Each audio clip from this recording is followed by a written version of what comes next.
प्यारे बच्चों, प्यार भरी सत श्री अकाल। मैं Harpreet Singh, lecturer physics, government senior secondary school Chaurar, Shri Muktsar Sahib. ਮੇਰਾ ਅੱਜ ਦਾ ਟੌਪਿਕ ਹੈ ਬੈਂਕਿੰਗ ਆਫ ਰੋਡਸ। ਇਹ ਕਲਾਸ +1 ਫਿਜ਼ਿਕਸ ਦਾ ਟੌਪਿਕ ਹੈ। Unit number 3 laws of motion, chapter number 3 dynamics of circular motion. ਅਸੀਂ ਡਿਸਕਸ ਕਰਦੇ ਹਾਂ ਇਸ ਚੈਪਟਰ ਦੇ ਵਿੱਚ। Firstly we discuss about circular motion. Circular motion ਤੋਂ ਬਾਅਦ ਹੀ ਸਾਨੂੰ ਬੈਂਕਿੰਗ ਆਫ ਰੋਡ ਸਮਝ ਆਏਗਾ। ਸਰਕੂਲਰ ਮੋਸ਼ਨ ਅਸੀਂ ਜਿਸ ਤਰ੍ਹਾਂ ਆ ਪਿਕਚਰਸ ਦੇਖ ਰਹੇ ਹਾਂ, ਇਸ ਪਿਕਚਰ ਵਿੱਚ ਇੱਕ ਕਾਰ ਹੈ ਜੋ ਸਰਕੂਲਰ ਮੋਸ਼ਨ ਵਿੱਚ ਜਾ ਰਹੀ ਹੈ। So when A car is moving along A curved road, it is performing A circular motion. ਜਦੋਂ ਇੱਕ ਕਾਰ ਕਰਵ ਰੋਡ ਤੇ ਜਾ ਰਹੀ ਹੈ ਤਾਂ ਉਹ ਸਰਕੂਲਰ ਮੋਸ਼ਨ 'ਚ ਜਾ ਰਹੀ ਹੈ। ਸਰਕੂਲਰ ਮੋਸ਼ਨ ਲਈ it is not necessary that we car ਹੈ ਜਿਹੜਾ ਉਹ ਪੂਰਾ ਕੰਪਲੀਟ ਸਰਕਲ ਹੀ ਲਵੇ।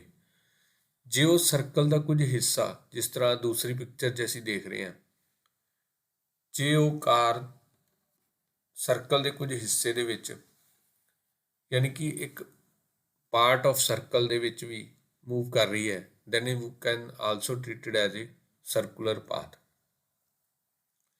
ਇਸ ਸਰਕਲ ਪਾਥ ਵਿੱਚ ਜਾਣ ਲਈ always required centripetal force। ਕੋਈ ਵਹੀਕਲ, ਕੋਈ ਵੀ ਵਸਤੂ ਜਦੋਂ ਸਰਕਲ ਦੇ ਵਿੱਚ ਤਾਂ ਹੀ ਮੂਵ ਕਰ ਸਕਦੀ ਹੈ ਜੇ ਉਸ ਨੂੰ ਸੈਂਟਰੀਪੀਟਲ ਫੋਰਸ ਲੱਗ ਰਹੀ ਹੋਵੇ। that is an external force required to make a body move along a circular path with uniform speed। ਸੋ ਇਹ ਜ਼ਰੂਰੀ ਹੈ ਕਿਹਦੇ ਲਈ? ਸਰਕੂਲਰ ਮੋਸ਼ਨ ਲਈ। ਜੇ ਸਰਕੂਲਰ ਮੋਸ਼ਨ ਤਾਂ ਹੀ ਸੰਭਵ ਹੈ ਸੈਂਟਰੀਪੀਟਲ ਫੋਰਸ ਦੁਆਰਾ। if CPF is not present, that is centripetal force is not present, then car or anybody cannot travel along a circular path। ਤਾਂ ਸਰਕੂਲਰ ਪਾਥ ਵਿੱਚ ਨਹੀਂ ਜਾ ਸਕੂਗੀ।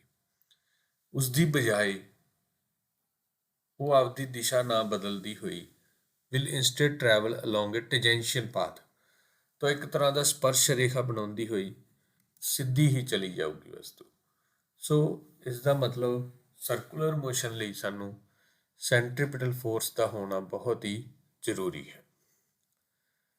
ਸੋ ਇਹ ਜਿਹੜੀ ਸੈਂਟਰੀਪੀਟਲ ਫੋਰਸ ਹੈ, ਇਹ ਦੋ ਤਰੀਕਿਆਂ ਨਾਲ ਮਿਲ ਸਕਦੀ ਹੈ।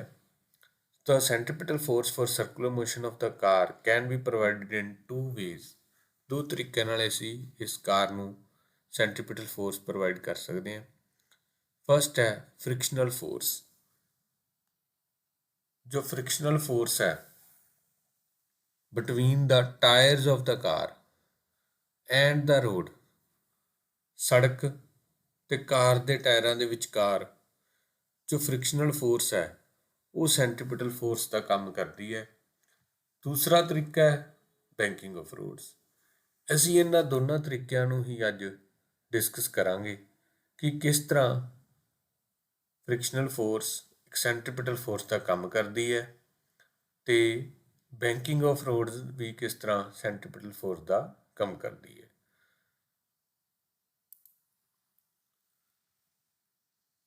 ਸੋ ਸਭ ਤੋਂ ਪਹਿਲਾਂ ਅਸੀਂ ਡਿਸਕਸ ਕਰਦੇ ਹਾਂ ਇਹ vehicle taking A circular turn on A level road.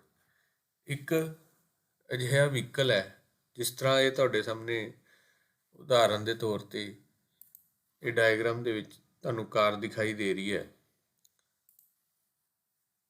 ਇਹ ਕਾਰ ਸਰਕੂਲਰ ਟਰਨ ਲੈ ਰਹੀ ਹੈ, ਮੋੜ ਕੱਟ ਰਹੀ ਹੈ। ਇਸ ਦੇ ਦੋ ਟਾਇਰ ਸਾਨੂੰ ਦਿਖਾਈ ਦੇ ਰਹੇ ਨੇ। ਪਹਿਲਾ ਟਾਇਰ ਜਿਸ ਤੇ F1 ਫ੍ਰਿਕਸ਼ਨਲ ਫੋਰਸ ਲੱਗ ਰਹੀ ਹੈ, ਦੂਸਰੇ ਟਾਇਰ ਤੇ ਫ੍ਰਿਕਸ਼ਨਲ ਫੋਰਸ ਲੱਗ ਰਹੀ ਹੈ F2। ਇਸ ਸਰਕੂਲਰ ਟਰਨ ਦਾ ਜੋ ਰੇਡੀਅਸ ਹੈ ਉਹ ਕਿੰਨਾ ਹੈ R। ਸੋ ਇਹਨਾਂ ਦੋਨਾਂ ਟਾਇਰਾਂ ਨੂੰ ਹੀ ਜਿਹੜੀ ਸੜਕ ਹੈ ਉਹ ਇੱਕ ਰਿਐਕਸ਼ਨ ਦੇ ਰਹੀ ਹੈ। ਫਸਟ ਟਾਇਰ ਨੂੰ ਰਿਐਕਸ਼ਨ ਦੇ ਰਹੀ ਹੈ R1, ਸੈਕਿੰਡ ਟਾਇਰ ਨੂੰ ਰਿਐਕਸ਼ਨ ਮਿਲ ਰਿਹਾ ਹੈ R2। ਸੋ ਇਹ ਦੋਨੋਂ ਰਿਐਕਸ਼ਨ ਜੁੜ ਕੇ ਹੀ ਜੋ ਫੋਰਸ ਲਗਾਈ ਜਾ ਰਹੀ ਹੈ ਕਾਰ ਦੁਆਰਾ ਅਰਥ ਤੇ ਜਾਂ ਉਸ ਰੋਡ ਤੇ, ਦੈਟ ਇਜ਼ mg, ਉਸ ਨੂੰ ਕੰਪਨਸੇਟ ਕਰਦੀ ਹੈ। ਸੋ ਆਓ ਅਸੀਂ ਡਿਸਕਸ ਕਰਦੇ ਹਾਂ। Consider A car of weight mg। ਮੰਨ ਲਓ ਕਾਰ ਦਾ ਜਿਹੜਾ weight ਹੈ ਉਹ mg ਹੈ ਤੇ ਉਹ ਇੱਕ ਸਰਕੂਲਰ ਟਰਨ ਲੈ ਰਹੀ ਹੈ। ਉਹ ਸਰਕੂਲਰ ਟਰਨ ਦਾ ਰੇਡੀਅਸ ਕਿੰਨਾ r, ਕਿੰਨੀ ਵੈਲੋਸਿਟੀ ਜਾਂ ਸਪੀਡ ਨਾਲ ਲੈ ਰਹੀ, ਦੈਟ ਇਜ਼ v, ਇੱਕ ਲੈਵਲ ਰੋਡ ਤੇ ਹੈ ਜਿਸ ਤਰ੍ਹਾਂ ਡਾਇਗਰਾਮ ਤੁਹਾਨੂੰ ਸ਼ੋ ਕੀਤਾ ਹੈ। ਜਦੋਂ ਉਹ ਰਾਊਂਡ ਲੈ ਰਹੀ ਹੈ ਤਾਂ ਜਿਹੜੇ ਟਾਇਰ ਹੈ ਵਹੀਕਲ ਦੇ, tyres of the vehicle try to leave the road, ਉਹ ਕੋਸ਼ਿਸ਼ ਕਰ ਰਹੇ ਵੀ ਅਸੀਂ ਸੜਕ ਨੂੰ ਛੱਡ ਕੇ ਸਿੱਧੇ ਚਲੇ ਜਾਈਏ। ਸੋ ਗੋ ਅਵੇ from the centre of the curve, ਤਾਂ ਉਹ ਸੈਂਟਰ ਆਫ ਕਰਵ ਤੋਂ ਪਰਾਂ ਦੀ ਕੋਸ਼ਿਸ਼ ਕਰ ਰਹੇ ਹੈ। ਤਾਂ ਇਸ ਲਈ due to this the force of friction F1 and F2 act inward at the inner and the outer tire respectively. This is the inner tire. ਇਹ ਜਿਹੜਾ ਸਾਡੇ ਕੋਲ ਟਾਇਰ ਹੈ ਦੈਟ ਇਜ਼ ਇਨਰ ਟਾਇਰ ਤੇ ਆ ਸਾਡੇ ਕੋਲ ਆਊਟਰ ਟਾਇਰ ਹੈ। ਦੋਨੋਂ ਟਾਇਰ ਹੀ ਕੋਸ਼ਿਸ਼ ਕਰ ਰਹੇ ਆ ਕਿ ਅਸੀਂ ਇੱਧਰ ਨੂੰ ਬਾਹਰ ਨੂੰ ਚਲੇ ਜਾਈਏ, ਪਰ ਜਿਹੜੀ ਆ ਫ੍ਰਿਕਸ਼ਨਲ ਫੋਰਸ ਹੈ this is F1 and F2, ਇਹ ਕਾਰ ਨੂੰ ਇੱਕ ਤਰ੍ਹਾਂ ਦਾ ਇਨਵਰਡ ਨੂੰ ਖਿੱਚ ਰਹੇ ਹੈ। So if R1 and R2 are the normal reaction, ਜੇ R1 ਤੇ R2 ਨੋਰਮਲ ਰਿਐਕਸ਼ਨ ਗਰਾਊਂਡ ਜਾਂ ਸੜਕ ਦੇ ਰਹੀ ਹੈ ਇਨਰ ਟਾਇਰ ਨੂੰ ਤੇ ਆਊਟਰ ਟਾਇਰ ਨੂੰ, then according to frictional force the force of friction ਕਾਹਦੇ ਬਰਾਬਰ ਹੋ ਜੂ F1 is equal to mu into R1। ਇਸੇ ਤਰੀਕੇ ਨਾਲ F2 ਫੋਰਸ ਜਿਹੜੀ ਆਊਟਰ ਟਾਇਰ ਤੇ ਲੱਗ ਰਹੀ ਹੈ ਫ੍ਰਿਕਸ਼ਨਲ ਫੋਰਸ, ਉਹ ਕਾਹਦੇ ਬਰਾਬਰ ਹੋ ਜੂ mu into R2। ਸੋ ਵੇਅਰ mu ਕੀ ਹੈ ਸਾਡੇ ਕੋਲ, mu is the coefficient of friction, mu ਸਾਡੇ ਕੋਲ coefficient of friction ਹੈ between the tire and the road, tyre ਤੇ ਰੋਡ ਦੇ ਵਿਚਕਾਰ। ਸੋ the total force of friction ਜਿਹੜੀ ਇਹ ਲੱਗ ਰਹੀ ਹੈ ਇਹ ਸੈਂਟਰੀਪੀਟਲ ਫੋਰਸ ਦਾ ਕੰਮ ਕਰ ਰਹੀ ਹੈ। ਸੋ ਸੈਂਟਰੀਪੀਟਲ ਫੋਰਸ ਦੇ ਐਕਸਪ੍ਰੈਸ਼ਨ ਦੇ ਬਰਾਬਰ ਇਸ ਨੂੰ ਅਸੀਂ ਲਿਖ ਸਕਦੇ ਹਾਂ। ਸੋ total force F1 plus F2 is equal to mv square upon r। ਸੋ ਇਹ mv ਸਕੇਅਰ ਅਪੋਨ r ਦੇ ਬਰਾਬਰ ਹੋ ਗਈ ਸਾਡੀ ਟੋਟਲ ਫੋਰਸ। ਹੁਣ ਅਸੀਂ F1 ਦੀ ਵੈਲਿਊ ਪੁੱਟ ਕਰਾਂਗੇ ਤੇ F2 ਦੀ ਵੈਲਿਊ ਪੁੱਟ ਕਰਾਂਗੇ। ਜਦੋਂ ਅਸੀਂ F1 ਤੇ F2 ਦੀ ਵੈਲਿਊ ਪੁੱਟ ਕਰਦੇ ਹਾਂ ਤਾਂ ਸਾਡੇ ਕੋਲ ਐਕਸਪ੍ਰੈਸ਼ਨ ਆ ਜੂ mu into R1 plus mu into R2 equal to mv square upon r। ਸੋ ਇਹਨਾਂ ਦੋਨਾਂ ਵਿੱਚੋਂ ਅਸੀਂ mu ਨੂੰ ਕਾਮਨ ਨਿਕਾਲ ਲਾਂਗੇ। ਸੋ mu ਸਾਡੇ ਕੋਲ ਬਾਹਰ ਆ ਗਿਆ। ਸੋ ਅੰਦਰ ਸਾਡੇ ਕੋਲ ਬ੍ਰੈਕਟ 'ਚ ਕੀ ਰਹਿ ਗਿਆ R1 plus R2 equal to mv square upon r। ਇਹ ਸਾਡੇ ਕੋਲ ਐਕਸਪ੍ਰੈਸ਼ਨ ਬਣ ਗਿਆ। ਇਸ ਨੂੰ ਅਸੀਂ ਇਕੁਏਸ਼ਨ ਨੰਬਰ 1 ਕਹਿਤਾ। ਸੋ ਫਰਦਰ ਅਸੀਂ ਇਸ ਇਕੁਏਸ਼ਨ ਨੂੰ ਯੂਜ਼ ਕਰਨਾ ਹੈ, ਇਸ ਲਈ ਅਸੀਂ ਇਸ ਇਕੁਏਸ਼ਨ ਨੂੰ ਨੰਬਰ ਦਿੱਤਾ ਇਕੁਏਸ਼ਨ ਨੰਬਰ 1। ਸੋ ਨੈਕਸਟ ਅਸੀਂ ਦੇਖ ਰਹੇ ਹਾਂ as there is a no motion, ਕਿਸੇ ਤਰ੍ਹਾਂ ਦਾ ਵੀ ਕੋਈ ਮੋਸ਼ਨ ਨਹੀਂ ਹੋ ਰਿਹਾ। ਕਿਹੜੀ ਦਿਸ਼ਾ ਵਿੱਚ, ਵਰਟੀਕਲ ਦਿਸ਼ਾ ਵਿੱਚ। ਤਾਂ ਟੋਟਲ ਜਿਹੜਾ ਸਾਡਾ ਨੋਰਮਲ ਰਿਐਕਸ਼ਨ ਹੈ ਉਹ ਕਾਰ ਨੂੰ ਬੈਲੈਂਸ ਕਰ ਰਿਹਾ ਇਹਦੇ weight ਨੂੰ। ਸੋ R1 plus R2 equal to mg। ਸੋ ਇਹ R1 plus R2 ਜਿਹੜਾ ਸਾਡੇ ਕੋਲ ਉਹ ਕਾਹਦੇ ਬਰਾਬਰ ਸੀਗਾ mg ਦੇ ਬਰਾਬਰ ਸੀ। ਤਾਂ ਇਸ ਵੈਲਿਊ ਨੂੰ, ਇਸ ਇਕੁਏਸ਼ਨ ਸੈਕਿੰਡ ਨੂੰ ਅਸੀਂ ਜਦੋਂ ਫਸਟ ਇਕੁਏਸ਼ਨ ਵਿੱਚ ਪੁੱਟ ਕਰਾਂਗੇ, from equation first and second we have mu mg equal to mv square upon r। ਜਦੋਂ ਅਸੀਂ R1 plus R2 ਦੀ ਵੈਲਿਊ mg ਪੁੱਟ ਕਰਤੀ ਤਾਂ ਸਾਡੇ ਕੋਲ ਜਿਹੜੀ ਇਕੁਏਸ਼ਨ ਫਸਟ ਹੈ ਉਹ ਇਸ ਤਰ੍ਹਾਂ ਬਣ ਗਈ। ਔਰ ਇਸ ਵਿੱਚ ਅਸੀਂ ਦੇਖ ਰਹੇ ਹਾਂ ਲੈਫਟ ਹੈਂਡ ਸਾਈਡ ਤੇ ਵੀ m ਹੈ, ਰਾਈਟ ਹੈਂਡ ਸਾਈਡ ਤੇ ਵੀ m ਹੈ। ਇਹਨਾਂ ਨੂੰ ਅਸੀਂ ਕੈਂਸਲ ਕਰ ਸਕਦੇ ਹਾਂ ਦੋਨਾਂ ਤੋਂ। ਤਾਂ ਸਾਡੇ ਕੋਲ ਐਕਸਪ੍ਰੈਸ਼ਨ ਕੀ ਬਣ ਜਾਊਗਾ, mu is equal to v square upon r g. ਸਾਡੇ ਕੋਲ ਇਹ ਐਕਸਪ੍ਰੈਸ਼ਨ ਬਣ ਗਿਆ। So mu is the coefficient of friction. ਪਰ ਅਸੀਂ ਵੈਲੋਸਿਟੀ ਕੱਢਣਾ ਚਾਹੀਏ ਤਾਂ ਫਿਰ ਅਸੀਂ ਕੀ ਕਰਾਂਗੇ, ਆਰ ਤੇ ਜੀ ਇੱਧਰ ਡਿਵਾਈਡ ਹੋ ਰਿਹਾ, ਉੱਧਰ ਜਾ ਕੇ ਕੀ ਹੋ ਜਾਏਗਾ ਮਲਟੀਪਲਾਈ, ਐਂਡ ਅਗੇਨ v ਦਾ ਸਕੁਅਰ ਹੈ। ਸੋ ਇਹ ਐਕਸਪ੍ਰੈਸ਼ਨ ਸਾਡੇ ਕੋਲ ਬਣ ਜਾਊਗਾ v is equal to under root mu r g. This is a very important expression. ਇਸ ਨੂੰ ਅਸੀਂ ਇਕੁਏਸ਼ਨ ਨੰਬਰ 3 ਦਾ ਦੇਤੀ।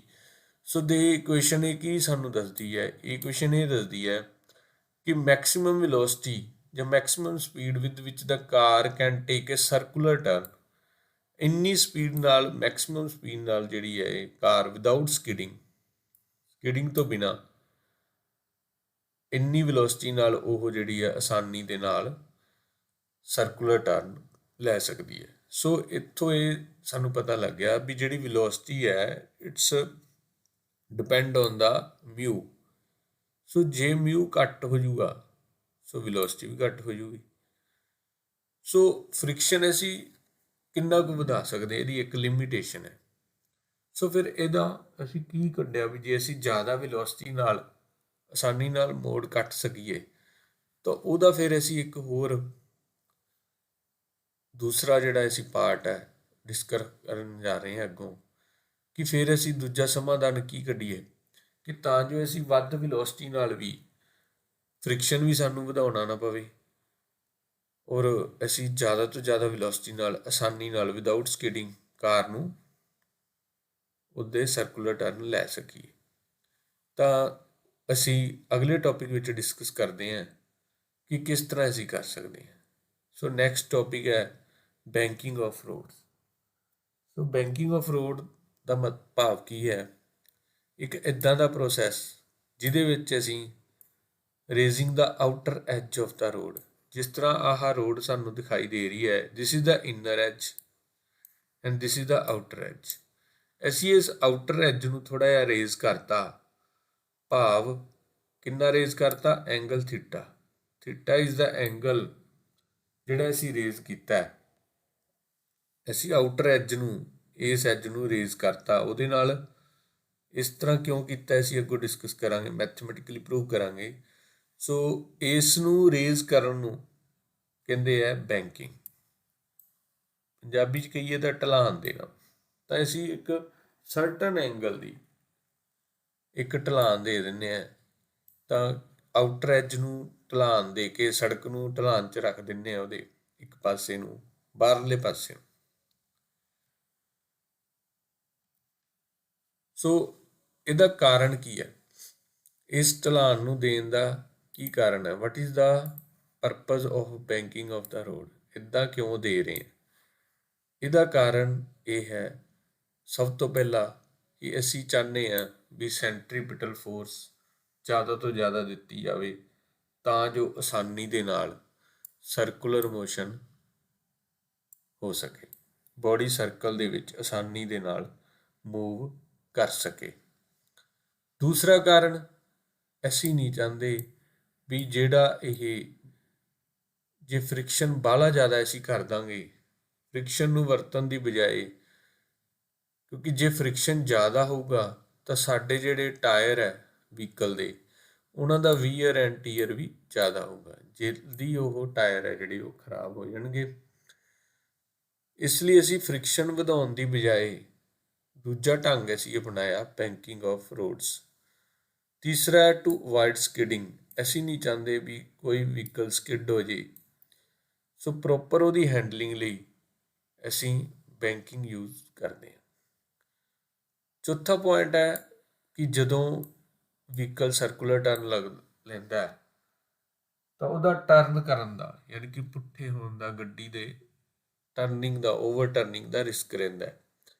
ਉਸ ਨੂੰ ਵੀ ਅਵਾਇਡ ਕਰਨ ਲਈ ਅਸੀਂ ਇਸ ਤਰ੍ਹਾਂ ਦੀ ਢਲਾਨ, ਇਸ ਤਰ੍ਹਾਂ ਦੀ ਬੈਂਕਿੰਗ ਸੜਕਾਂ 'ਤੇ ਦਿੰਦੇ ਹਾਂ ਤਾਂ ਜੋ ਸਾਡਾ ਵਹੀਕਲ ਆਸਾਨੀ ਨਾਲ ਸਕਿਡ ਵੀ ਨਾ ਕਰੇ, ਓਵਰ ਟਰਨ ਵੀ ਨਾ ਕਰੇ, ਸਾਡੇ ਵਹੀਕਲ ਦੇ ਟਾਇਰ ਵੀ ਖਰਾਬ ਨਾ ਹੋਣ, ਵੀ ਫ੍ਰਿਕਸ਼ਨ ਵਧਾਉਣਾ ਪਵੇ, ਅਤੇ ਕੰਟਰੋਲ 'ਚ ਰਹਿ ਕੇ ਅਸੀਂ ਉਸ ਵਹੀਕਲ ਨੂੰ ਵੱਧ ਤੋਂ ਵੱਧ ਸਪੀਡ ਨਾਲ ਟਰਨ ਲੈ ਸਕੀਏ।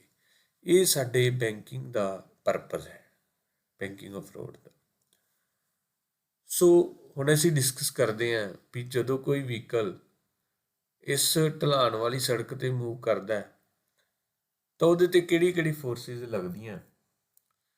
ਤਾਂ ਜਿਸ ਤਰ੍ਹਾਂ ਅਸੀਂ ਦੇਖ ਰਹੇ ਹਾਂ ਵੀ ਇਹ ਕੋਈ ਵੀ ਵਹੀਕਲ ਹੈਗਾ, ਇੱਕ ਤਾਂ ਇਹਦੇ ਵੇਟ ਵਾਲਾ ਫੋਰਸ ਲੱਗ ਰਹੀ ਹੈ W is equal to mg vertically downward. Weight is always acting vertically downward. ਤੇ ਇਹਦੇ ਉਲਟ ਜਿਹੜਾ ਰਿਐਕਸ਼ਨ ਮਿਲ ਰਿਹਾ, ਸਰਫੇਸ ਹੈ ਜਿਹੜਾ ਰਿਐਕਸ਼ਨ ਦੇ ਰਿਹਾ ਹੈ, reaction is always perpendicular to the surface. So ਇਹ ਸਰਫੇਸ ਕਿਉਂਕਿ ਬੈਂਕਿੰਗ 'ਚ ਢਲਾਨ 'ਚ ਹੈ, ਤਾਂ ਇਸ ਲਈ ਇਹਦੇ ਦੁਆਰਾ ਦਿੱਤਾ ਗਿਆ ਜਿਹੜਾ ਰਿਐਕਸ਼ਨ ਹੈ ਉਹ ਵੇਟ ਨੂੰ ਕੈਂਸਲ ਨਹੀਂ ਕਰਦਾ। ਸੋ ਇਹਦੀ ਜਿਹੜੀ ਡਾਇਰੈਕਸ਼ਨ ਹੈ ਇਹਦੇ ਬਿਲਕੁਲ ਪਰਪੈਂਡੀਕੂਲਰ ਹੈ। ਤਾਂ ਇਸ ਦੇ ਨਾਲ ਫਿਰ so its weight mg acting vertically downward. So the normal reaction r ਜਿਹੜਾ ਹੈਗਾ ਉਹ ਐਕਟਿੰਗ ਪਰਪੈਂਡੀਕੂਲਰ ਹੈ ਕਿਹਦੇ, ਸਰਫੇਸ ਆਫ ਦਾ ਰੋਡ ਦੇ। ਸੋ ਇਸ ਤੋਂ ਬਾਅਦ ਅਸੀਂ, ਕਿਉਂਕਿ ਅਸੀਂ ਚਾਹੁੰਦੇ ਹਾਂ ਇਸ ਕੰਪੋਨੈਂਟ ਨੂੰ ਕੈਂਸਲ ਕਰਨਾ, ਤਾਂ ਹੀ ਬੈਲੈਂਸ 'ਚ ਰਹਿ ਪਾਏਗਾ ਵਹੀਕਲ ਸਾਡਾ। ਸੋ ਇਹਦੇ ਲਈ ਅਸੀਂ ਕੀ ਕਰਦੇ ਹਾਂ, ਜਿਹੜਾ ਆਰ ਰਿਐਕਸ਼ਨ ਸਾਨੂੰ ਦਿੱਤਾ ਹੈ ਇਹਨੂੰ ਰਿਜ਼ੋਲਵ ਕਰ ਦਿੰਦੇ ਹਾਂ ਇਹਦੇ ਦੋ ਕੰਪੋਨੈਂਟ ਦੇ ਵਿੱਚ। ਤਾਂ ਦੋ ਕੰਪੋਨੈਂਟ ਸਾਡੇ ਜਿਹੜੇ ਬਣ ਗਏ, one is the r cos theta and another one is the r sin theta. So r cos theta is the vertical component and r sin theta is the horizontal component.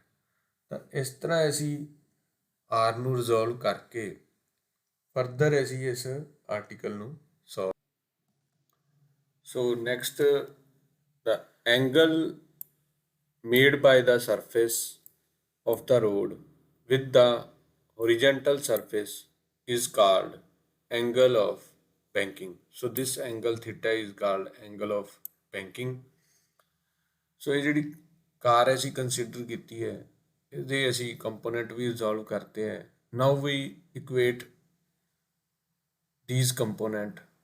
So since the vehicle has a no vertical motion, the weight is balanced by the vertical component. So ਆ ਜਿਹੜਾ vertical component ਸਾਡੇ ਕੋਲ r cos theta ਇਹ ਆਦੇ ਬਰਾਬਰ ਆ ਜਾਏਗਾ weight is equal to mg. So this r cos theta equal to mg. ਇਸ ਨੂੰ ਅਸੀਂ equation number 1. Next ਹੈ ਜਿਹੜਾ horizontal component. This horizontal component r sin theta. So ਇਹ ਜਿਹੜਾ horizontal component ਹੈ ਇਹ ਕਿਸ ਡਾਇਰੈਕਸ਼ਨ ਵਿੱਚ ਲੱਗ ਗਿਆ, ਟੂਵਰਡ ਦਾ ਸੈਂਟਰ, ਕਰਵ ਜਿਹੜੀ ਕਰਵ ਰੋਡ ਹੈ ਉਹਦੇ ਸੈਂਟਰ ਵੱਲ। ਸੋ ਇਹ ਜਿਹੜਾ r sin theta ਕੰਪੋਨੈਂਟ ਹੈ ਇਹ ਸਾਨੂੰ ਕੀ ਪ੍ਰੋਵਾਈਡ ਕਰੇਗਾ, centripetal force. So this horizontal component act toward the center of the circular path. So this component provides the centripetal force for a circular motion. So is factor r sin theta equal to mv square upon r. ਇਸ r sin theta factor ਨੂੰ ਅਸੀਂ ਸੈਂਟਰੀਪੀਟਲ force ਦੇ ਬਰਾਬਰ ਰੱਖ ਲੈਂਦੇ ਹਾਂ। ਤੇ as ਵੀ ਨੋ ਪਹਿਲਾਂ ਹੀ ਬੱਚਿਓ ਅਸੀਂ ਇਸ ਚੈਪਟਰ ਵਿੱਚ ਪੜ੍ਹ ਰਹੇ ਹਾਂ ਵੀ ਸੈਂਟਰੀਪੀਟਲ ਫੋਰਸ ਕਾਹਦੇ ਬਰਾਬਰ ਹੈ, mv ਸਕੁਏਅਰ ਅਪੋਨ r। ਸੋ ਇਹ ਸਾਡੀ ਇਕੁਏਸ਼ਨ ਨੰਬਰ 1 ਹੈ, ਇਹ ਇਕੁਏਸ਼ਨ ਨੰਬਰ 2 ਹੈ। ਫਰਦਰ ਅਸੀਂ ਇਹਨਾਂ ਇਕੁਏਸ਼ਨ ਨੂੰ ਯੂਜ਼ ਕਰਾਂਗੇ। ਸੋ ਨੈਕਸਟ ਅਸੀਂ ਕੀ ਕੀਤਾ, ਇਕੁਏਸ਼ਨ ਜਿਹੜੀ ਸਾਡੀ ਸੈਕਿੰਡ ਸੀ ਉਸ ਨੂੰ ਅਸੀਂ ਡਿਵਾਈਡ ਕਰ ਲਿਆ ਇਕੁਏਸ਼ਨ 1 ਨਾਲ। ਤਾਂ ਜਿਸ ਤਰ੍ਹਾਂ ਹੀ ਅਸੀਂ ਇਕੁਏਸ਼ਨ ਸੈਕਿੰਡ ਨੂੰ ਇਕੁਏਸ਼ਨ 1 ਨਾਲ ਡਿਵਾਈਡ ਕਰਾਂਗੇ ਤਾਂ ਆ ਸਾਡੇ ਕੋਲ ਇਸ ਤਰ੍ਹਾਂ ਦੀ ਇਕੁਏਸ਼ਨ ਆ ਜਾਏਗੀ। ਸੋ r sin theta divided by r cos theta equal to mv square upon r divided by mg। ਸੋ ਇੱਥੇ ਅਸੀਂ ਜਿਹੜੇ ਫੈਕਟਰ ਕੈਂਸਲ ਹੋ ਰਹੇ, ਜਿਸ ਤਰ੍ਹਾਂ r ਕੈਂਸਲ ਹੋ ਰਿਹਾ, m ਕੈਂਸਲ ਹੋ ਰਿਹਾ, ਅਸੀਂ ਇਸ ਨੂੰ ਕੈਂਸਲ ਕਰ ਦਾਂਗੇ। ਸੋ ਸਾਡੇ ਕੋਲ ਇੱਥੇ ਲੈਫਟ ਹੈਂਡ ਸਾਈਡ 'ਤੇ ਰਹਿ ਗਿਆ sin theta ਬਟਾ cos theta, ਤੇ ਰਾਈਟ ਸਾਈਡ 'ਤੇ ਸਾਡੇ ਕੋਲ ਰਹਿ ਗਿਆ v ਸਕੁਏਅਰ ਅਪੋਨ सो आ जिहड़ा फैक्टर आर है ये डिनोमीनेटर नीचे चले जाएगा। सो साढ़े कोल बन गया जी tan theta equal to V square upon R G. So sine theta cos theta ਨੂੰ ਅਸੀਂ tan थीटा ਲਿਖਤਾ। ਸਾਡੇ ਕੋਲ tan theta is equal to V square upon R G. ਹੁਣ ਇਸ ਇਕੁਏਸ਼ਨ ਤੋਂ ਅਸੀਂ ਥੀਟੇ ਦੀ ਵੈਲਿਊ ਵੀ ਨਿਕਾਲ ਸਕਦੇ ਹਾਂ। ਤਾਂ ਥੀਟਾ ਕਾਹਦੇ ਬਰਾਬਰ ਆਏਗਾ? ਸੋ ਜੇ tan ਹੈ ਤਾਂ ਰਾਈਟ हैंड ਸਾਈਡ ਤੇ ਜਾ ਕੇ tan ਕੀ ਬਣ ਜਾਏਗਾ? tan inverse. So theta is equal to tan inverse v square upon r G. ਇਹ ਸਾਡੇ ਕੋਲ ਥੀਟਾ ਦੀ ਵੈਲਿਊ ਆ ਗਈ। ਫੋਰ ਐਗਜ਼ਾਮਪਲ ਅਸੀਂ ਚਾਹੁੰਦੇ ਹਾਂ ਵੀ ਸਾਡੇ ਕੋਲ ਵੈਲੋਸਿਟੀ ਚਾਹੁੰਦੇ ਹਾਂ ਵੀ ਅਸੀਂ ਆਸਾਨੀ ਨਾਲ ਜਿਹੜਾ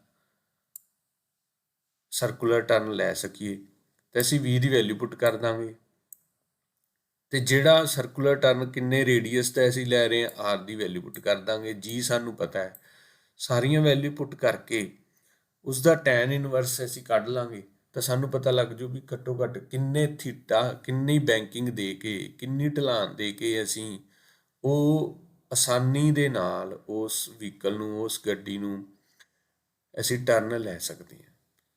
ਸੋ ਇਹ ਥੀਟੇ ਦੀ ਵੈਲਿਊ ਕੱਢਣ ਦਾ ਮਕਸਦ ਹੈ। ਫਰਦਰ ਅਸੀਂ ਇਸ ਤੋਂ ਅਸੀਂ ਇੱਕ ਹੋਰ ਫੈਕਟਰ ਨਿਕਾਲਿਆ ਵੀ ਜਿਹੜਾ ਦਿਸ ਥੀਟਾ ਹੈ that is independent of the mass of the vehicle। ਚਾਹੇ ਵਹੀਕਲ ਕੋਈ ਵੱਡਾ ਹੈ ਛੋਟਾ, ਉਸ ਚੀਜ਼ ਤੋਂ ਇਹ ਇੰਡੀਪੈਂਡੈਂਟ ਹੈ। So angle of banking is independent of the mass of the vehicle.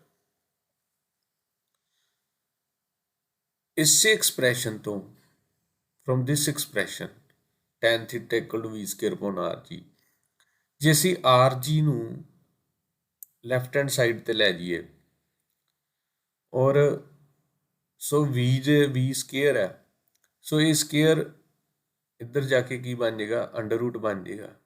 ਤਾਂ ਸਾਡੇ ਕੋਲ ਇੱਕ ਐਕਸਪ੍ਰੈਸ਼ਨ ਆ ਜਾਏਗਾ v ਦਾ ਜਿਹੜਾ ਕਿ ਬਹੁਤ ਹੀ ਇੰਪੋਰਟੈਂਟ ਹੈ। So v equal to under root rg tan theta. So ਇਹ ਸਾਡੇ ਕੋਲ ਜਿਹੜਾ ਐਕਸਪ੍ਰੈਸ਼ਨ ਆਇਆ ਇੱਥੋਂ ਅਸੀਂ ਮੈਕਸਿਮਮ ਸਪੀਡ ਕੱਢ ਸਕਦੇ ਹਾਂ। ਮੰਨ ਲਓ ਕਿਸੇ ਰੋਡ ਤੇ ਸਾਨੂੰ ਪਤਾ ਹੈ ਵੀ ਉੱਥੋਂ ਦੀ ਬੈਂਕਿੰਗ, ਉੱਥੇ ਢਲਾਨ ਕਿੰਨੀ ਦਿੱਤੀ, ਉਹ ਥੀਟੇ ਦੀ ਵੈਲਿਊ ਪੁੱਟ ਕਰਤੀ, ਜੀ ਦੀ ਵੈਲਿਊ ਅਸੀਂ ਪੁੱਟ ਕਰ ਦਾਂਗੇ, ਆਰ ਦੀ ਵੈਲਿਊ ਪੁੱਟ ਕਰਤੀ ਉਹ ਸਰਕੂਲਰ ਟਰਨ ਦੀ, ਤਾਂ ਅਸੀਂ ਉਸ ਤੋਂ v ਦੀ ਵੈਲਿਊ ਨਿਕਾਲ ਲਾਂਗੇ। So this is the maximum speed with which the vehicle can safely travel along the curve. So ਇਹ ਐਕਸਪ੍ਰੈਸ਼ਨ ਬਹੁਤ ਹੀ ਇੰਪੋਰਟੈਂਟ ਨੇ, ਪ੍ਰੈਕਟੀਕਲ ਯੂਜ਼ ਵੀ ਕੀਤੇ ਜਾਂਦੇ ਨੇ। ਜਦੋਂ ਵੀ ਅਸੀਂ ਬੈਂਕਿੰਗ ਆਫ ਰੋਡਸ, ਇੰਜੀਨੀਅਰ ਇਸ ਚੀਜ਼ ਦਾ ਇਸਤੇਮਾਲ ਕਰਕੇ ਹੀ ਜਿਹੜੀਆਂ ਸੇਫਟੀ ਰੋਡਸ ਬਣਾਉਂਦੇ ਨੇ ਤਾਂ ਜੋ ਆਸਾਨੀ ਨਾਲ ਵੱਧ ਤੋਂ ਵੱਧ ਸਪੀਡ ਨਾਲ ਵੀ ਜਿਹੜੀਆਂ ਸਰਕੂਲਰ ਟਰਨ ਲਿਆ ਸਕੇ। ਸੋ ਨੈਕਸਟ ਅਸੀਂ ਇਸ ਨੂੰ ਹੀ ਐਕਸਪ੍ਰੈਸ਼ਨ ਨੂੰ ਯੂਜ਼ ਕਰਦੇ ਹੋਏ ਨਿਊਮੈਰੀਕਲ ਸੋਲਵ ਕਰਦੇ ਹਾਂ। ਸੋ ਕੁਐਸਚਨ ਹੈ ਸਾਡੇ ਕੋਲ ਇੱਕ ਕਰਵ ਹੈ, has a radius of 50 metre. ਤਾਂ 50 ਮੀਟਰ ਸਾਡਾ ਕਰਵ ਹੈ, 50 ਮੀਟਰ ਸਰਕੂਲਰ ਟਰਨ ਹੈ ਉਹਦਾ ਰੇਡੀਅਸ, ਔਰ ਬੈਂਕਿੰਗ ਹੈ, ਐਂਗਲ ਆਫ ਬੈਂਕਿੰਗ ਹੈ 15 degree. So what is the ideal ਔਰ ਕ੍ਰਿਟੀਕਲ ਸਪੀਡ? ਘੱਟੋ ਘੱਟ ਅਸੀਂ ਜਿਹੜਾ ਮੈਕਸਿਮਮ ਅਸੀਂ ਕਿਹੜੀ ਸਪੀਡ ਤੇ ਆਸਾਨੀ ਨਾਲ ਵਹੀਕਲ ਨੂੰ ਜਿਹੜਾ ਅਸੀਂ ਟਰਨ ਲੈ ਸਕਦੇ ਹਾਂ। So speed for which no friction is required between the car tyre and the surface. ਇੱਥੇ ਅਸੀਂ ਫ੍ਰਿਕਸ਼ਨ ਫੈਕਟਰ ਨੂੰ ਇਗਨੋਰ ਕਰਕੇ ਕੇਵਲ ਅਸੀਂ ਬੈਂਕਿੰਗ ਆਫ ਨੂੰ ਹੀ ਕੰਸੀਡਰ ਕਰ ਰਹੇ ਹਾਂ, ਪਰ ਅਸੀਂ ਸੋਲਵ ਕਰਕੇ ਦੇਖਦੇ ਹਾਂ ਵੀ ਕਿੰਨੀ ਸਪੀਡ ਨਾਲ ਅਸੀਂ ਆਸਾਨੀ ਦੇ ਨਾਲ ਵਿਦਾਊਟ ਸਕਿਡਿੰਗ ਟਰਨ ਲੈ ਸਕਦੇ ਹਾਂ। ਸੋ ਜਿਹੜੀਆਂ ਚੀਜ਼ਾਂ ਸਾਨੂੰ ਦਿੱਤੀਆਂ ਨੇ, ਅਸੀਂ ਦੁਬਾਰਾ ਰੇਡੀਅਸ ਆਫ ਕਰਵ ਆਰ ਅਸੀਂ ਲਿਖ ਲਿਆ, ਬੈਂਕਿੰਗ ਐਂਗਲ ਥੀਟਾ ਦੀ ਵੈਲਿਊ ਲੈ ਲਈ, ਜੀ ਸਾਨੂੰ ਜਿਸ ਤਰ੍ਹਾਂ ਐਜ਼ ਵੀ ਨੋ 9.8 ਮੀਟਰ ਪਰ ਸੈਕਿੰਡ ਸਕੁਅਰ। ਸੋ ਉਹੀ ਐਕਸਪ੍ਰੈਸ਼ਨ ਯੂਜ਼ ਕਰਦੇ ਹੋਏ ਅਸੀਂ ਆਈਡੀਅਲ ਸਪੀਡ ਹੈ ਜਿਹੜੀ ਉਹ ਨਿਕਾਲਾਂਗੇ। ਐਕਸਪ੍ਰੈਸ਼ਨ ਕਿਹੜਾ ਯੂਜ਼ ਕਰਾਂਗੇ? ਜਿਹੜਾ ਫਰਦਰ ਅਸੀਂ ਇਕੁਏਸ਼ਨ ਲਾਸਟ ਇਕੁਏਸ਼ਨ ਲਿਖੀ ਸੀ v is equal to under root rg tan theta. So now we substituting the value, r ਦੀ ਵੈਲਿਊ ਅਸੀਂ ਪੁੱਟ ਕਰਤੀ 50, ਜੀ ਦੀ ਵੈਲਿਊ 9.8, ਟੈਨ ਥੀਟਾ ਦੀ ਵੈਲਿਊ 15 ਡਿਗਰੀ ਲੈ ਲਈ। ਸੋ ਸਾਡੇ ਕੋਲ ਐਕਸਪ੍ਰੈਸ਼ਨ ਬਣ ਗਿਆ। ਟੈਨ 15 ਡਿਗਰੀ ਹੈ ਅਪਰੋਕਸੀਮੇਟਲੀ 0.27, ਤਾਂ 2 ਡੈਸੀਮਲ ਤੱਕ ਇਹ ਅਸੀਂ ਵੈਲਿਊ ਕੰਸੀਡਰ ਕਰ ਲੈਂਦੇ ਹਾਂ। ਸੋ 50 ਇੰਟੂ 9.8 ਇੰਟੂ 0.27, ਇਹ ਸਾਡਾ ਐਕਸਪ੍ਰੈਸ਼ਨ ਹੈ ਜਿਹੜਾ ਮਲਟੀਪਲਾਈ ਕਰਨ ਤੋਂ ਬਾਅਦ ਸਾਡੇ ਕੋਲ ਆ ਗਿਆ ਜੀ 131.30। ਜਦੋਂ ਇਸ ਐਕਸਪ੍ਰੈਸ਼ਨ ਦਾ ਅਸੀਂ ਅੰਡਰ ਰੂਟ ਲਵਾਂਗੇ ਤਾਂ ਸਾਡੇ ਕੋਲ ਵੈਲਿਊ ਆ ਜਾਂਦੀ ਹੈ 11.46 ਮੀਟਰ ਪਰ ਸੈਕਿੰਡ। ਸੋ ਇਹ ਵੈਲੋਸਿਟੀ ਆ ਗਈ ਸਾਡੇ ਕੋਲ ਮੀਟਰ ਪਰ ਸੈਕਿੰਡ 'ਚ। Now we can also change this value into kilometre per hour. So when we convert into kilometer per hour, it becomes 41.26 kilometer per hour। ਸੋ ਇਸ ਤੋਂ ਭਾਵ ਇਹ ਹੋਇਆ ਕਿ ਇਹ ਸਰਕੂਲਰ ਰੋਡ ਤੇ ਜਿਹਦਾ ਰੇਡੀਅਸ 50 ਮੀਟਰ ਸੀ ਤੇ ਐਂਗਲ ਆਫ ਬੈਂਕਿੰਗ 15 ਡਿਗਰੀ ਸੀ, ਉਹਦੇ ਤੇ ਜਿਹੜੀ ਵੈਲੋਸਿਟੀ ਹੈ ਲਗਭਗ 41 ਕਿਲੋਮੀਟਰ ਯਾਨੀ ਕਿ 41 ਕਿਲੋਮੀਟਰ ਪ੍ਰਤੀ ਘੰਟੇ ਦੀ ਰਫ਼ਤਾਰ ਨਾਲ ਅਸੀਂ ਆਸਾਨੀ ਦੇ ਨਾਲ ਟਰਨ ਲੈ ਸਕਦੇ ਹਾਂ। ਇਸ ਵਿੱਚ ਅਸੀਂ ਜਿਹੜਾ ਨੈਗੋਸ਼ੀਏਟ ਕੀਤਾ ਹੈ ਉਹ ਹੈ ਫ੍ਰਿਕਸ਼ਨ ਨੂੰ ਅਸੀਂ ਇੱਥੇ ਕੰਸੀਡਰ ਨਹੀਂ ਕੀਤਾ। ਅਸੀਂ ਇੱਥੋਂ ਇਹੀ ਵੈਲਿਊ ਨਿਕਾਲਣ ਦੀ ਕੋਸ਼ਿਸ਼ ਕੀਤੀ ਹੈ ਵਿਦਆਊਟ ਕੰਸੀਡਰਿੰਗ ਦਾ ਫ੍ਰਿਕਸ਼ਨ, ਅਸੀਂ ਆਸਾਨੀ ਨਾਲ ਕਿੰਨੀ ਵੈਲੋਸਿਟੀ ਨਾਲ ਉਹ ਟਰਨ ਲੈ ਸਕਦੇ ਹਾਂ ਵਿਦਆਊਟ ਸਕਿਡਿੰਗ। ਸੋ ਇਹ ਸੀ ਬੱਚਿਓ ਅੱਜ ਦਾ ਇਹ ਟੌਪਿਕ ਬੈਂਕਿੰਗ ਆਫ ਰੋਡ। ਇਸ ਵਿੱਚ ਅਸੀਂ ਅੱਗੋਂ ਥੋੜ੍ਹੀ ਜਿਹੀ ਰਿਵੀਜ਼ਨ ਕਰਦੇ ਹਾਂ ਕਿ ਅੱਜ ਅਸੀਂ ਕੀ ਸਿੱਖਿਆ, ਕਿਹੜੇ ਇੰਪੋਰਟੈਂਟ ਪੁਆਇੰਟ ਹੈ ਜਿਹੜੇ ਸਾਡੇ ਨੋਟ ਕਰਨ ਵਾਲੇ ਹੈ। ਫਸਟ ਪੁਆਇੰਟ ਇਹ ਸੀਗਾ ਵੀ ਜਿਹੜੀ ਸੈਂਟਰੀਪੀਟਲ ਫੋਰਸ ਹੈ ਕਿਸੇ ਵੀ ਸਰਕੂਲਰ ਮੋਸ਼ਨ ਲਈ, ਸੈਂਟਰੀਪੀਟਲ ਫੋਰਸ ਜਿਹੜੀ ਸਰਕੂਲਰ ਮੋਸ਼ਨ 'ਚ ਸਾਨੂੰ ਕੌਣ ਪ੍ਰੋਵਾਈਡ ਕਰਦਾ ਹੈ? ਇੱਕ ਤਾਂ ਫ੍ਰਿਕਸ਼ਨਲ ਫੋਰਸ ਜਿਹੜੀ ਕਿ ਟਾਇਰਸ ਆਫ ਕਾਰ ਜਾਂ ਰੋਡ ਦੇ ਵਿਚਾਲੇ, ਜਾਂ ਅਸੀਂ ਇਹ ਕਹਿ ਸਕਦੇ ਹਾਂ ਵੀ ਕੋਈ ਵੀ ਦੋ ਸਰਫੇਸ ਦੇ ਵਿਚਾਲੇ ਜਿਹੜੀ ਫ੍ਰਿਕਸ਼ਨਲ ਫੋਰਸ ਹੈ ਉਹ ਸਾਨੂੰ ਸੈਂਟਰੀਪੀਟਲ ਫੋਰਸ ਪ੍ਰਦਾਨ ਕਰਦੀ ਹੈ। ਸੈਕਿੰਡ ਹੈ, ਅਸੀਂ ਜਿਹੜੀ ਐਗਜ਼ਾਮਪਲਸ ਲਈਆਂ ਉਹ ਹੈ ਜੀ ਬੈਂਕਿੰਗ ਆਫ ਰੋਡਸ, ਕਿ ਅਸੀਂ ਢਲਾਨ ਦੇ ਕੇ ਸੜਕ ਨੂੰ ਆਸਾਨੀ ਦੇ ਨਾਲ ਅਸੀਂ ਸੈਂਟਰੀਪੀਟਲ ਫੋਰਸ ਪ੍ਰੋਵਾਈਡ ਕਰਕੇ ਆਸਾਨੀ ਦੇ ਨਾਲ ਅਸੀਂ ਕਿਸੇ ਵੀ ਵਹੀਕਲ ਨੂੰ ਟਰਨ ਕਰਾ ਸਕਦੇ ਹਾਂ, ਸਰਕੂਲਰ ਮੋਸ਼ਨ 'ਚ ਮੂਵ ਕਰਾ ਸਕਦੇ ਹਾਂ। ਸੋ ਇਹ ਸਾਡਾ ਫਸਟ ਪੁਆਇੰਟ ਅਸੀਂ ਜਿਹੜਾ ਕਨਕਲੂਜ਼ਨ ਨਿਕਾਲਿਆ। ਸੈਕਿੰਡ ਹੈ, ਅਸੀਂ ਮੈਕਸਿਮਮ ਸਪੀਡ ਪਤਾ ਕੀਤੀ ਸੀ ਜਦੋਂ ਅਸੀਂ ਵਹੀਕਲ ਨੂੰ ਇੱਕ ਲੈਵਲ ਰੋਡ 'ਤੇ ਲੈ ਕੇ ਸਰਕੂਲਰ ਟਰਨ ਕਰਾਇਆ ਤਾਂ ਉਦੋਂ ਸਾਡੀ ਵੈਲੋਸਿਟੀ ਜਿਹੜੀ ਆਈ ਸੀ v = μ/r/g। ਇੱਥੋਂ ਅਸੀਂ ਇਹ ਕਨਕਲੂਜ਼ਨ ਕੱਢਿਆ ਸੀ ਵੀ ਜਿਹੜੀ ਇਹ ਵੈਲੋਸਿਟੀ ਹੈ ਇਹ ਮਾਸ 'ਤੇ ਨਿਰਭਰ ਨਹੀਂ ਕਰਦੀ, ਇਹ ਟੋਟਲੀ ਡਿਪੈਂਡ ਕਰਦੀ ਹੈ ਮਿਊ 'ਤੇ। ਮਿਊ ਕਿਸੇ ਕੋਫੀਸ਼ੀਐਂਟ ਆਫ ਫ੍ਰਿਕਸ਼ਨ, ਭਾਵ ਜ਼ਿਆਦਾ ਫ੍ਰਿਕਸ਼ਨ ਹੋਊਗਾ ਤਾਂ ਜ਼ਿਆਦਾ ਵੈਲੋਸਿਟੀ ਨਾਲ ਅਸੀਂ ਆਸਾਨੀ ਨਾਲ ਟਰਨ ਲੈ ਸਕਾਂਗੇ। ਸੋ ਫ੍ਰਿਕਸ਼ਨ ਦੀ ਵੀ ਇੱਕ ਲਿਮਿਟ ਹੈ, ਫ੍ਰਿਕਸ਼ਨ ਅਸੀਂ ਜ਼ਿਆਦਾ ਵਧਾਵਾਂਗੇ ਤਾਂ ਸਾਡੇ ਜਿਹੜੇ ਵਹੀਕਲ ਦੇ ਟਾਇਰ ਹੈ ਉਹਨਾਂ ਦੇ ਫਟਣ ਦਾ, ਉਹਨਾਂ ਦੇ ਟਰਨ ਦਾ ਡਰ ਰਹਿੰਦਾ। ਸੋ ਉਹਨਾਂ ਦਾ ਵੀਅਰ ਐਂਡ ਟੀਅਰ ਵੀ ਹੋਊਗਾ ਜ਼ਿਆਦਾ ਤੋਂ ਜ਼ਿਆਦਾ। ਸੋ ਇਸ ਲਈ ਫ੍ਰਿਕਸ਼ਨ ਦੀ ਵੀ ਇੱਕ ਲਿਮਿਟ ਹੈ। ਸੋ ਨੈਕਸਟ ਫੈਕਟਰ ਜਿਹੜਾ ਅਸੀਂ ਲਿਆ ਵੀ ਆਸਾਨੀ ਨਾਲ ਅਸੀਂ ਟਰਨ ਵੀ ਲੈ ਸਕੀਏ ਜ਼ਿਆਦਾ ਤੋਂ ਜ਼ਿਆਦਾ ਵੈਲੋਸਿਟੀ ਨਾਲ ਅਤੇ ਸਾਨੂੰ ਫ੍ਰਿਕਸ਼ਨ ਵੀ ਨਾ ਵਧਾਉਣਾ ਪਵੇ। ਸੋ ਉਹ ਫੈਕਟਰ ਜਿਹੜਾ ਸੀਗਾ ਉਹ ਸੀ ਬੈਂਕਿੰਗ। ਤਾਂ ਬੈਂਕਿੰਗ ਦੇ ਵਿੱਚ ਅਸੀਂ ਜਿਹੜੀ ਮੈਕਸੀਮਮ ਸਪੀਡ ਸੀਗੀ ਜਿਹਦੇ ਨਾਲ ਅਸੀਂ ਵਹੀਕਲ ਨੂੰ ਆਸਾਨੀ ਨਾਲ ਸਰਕੂਲਰ ਟਰਨ ਲੈ ਸਕਦੇ ਹਾਂ ਬੈਂਕਿੰਗ ਰੋਡ 'ਤੇ, ਉਹ ਸਾਡੇ ਕੋਲ ਐਕਸਪ੍ਰੈਸ਼ਨ ਸੀ v = √r/g tan θ।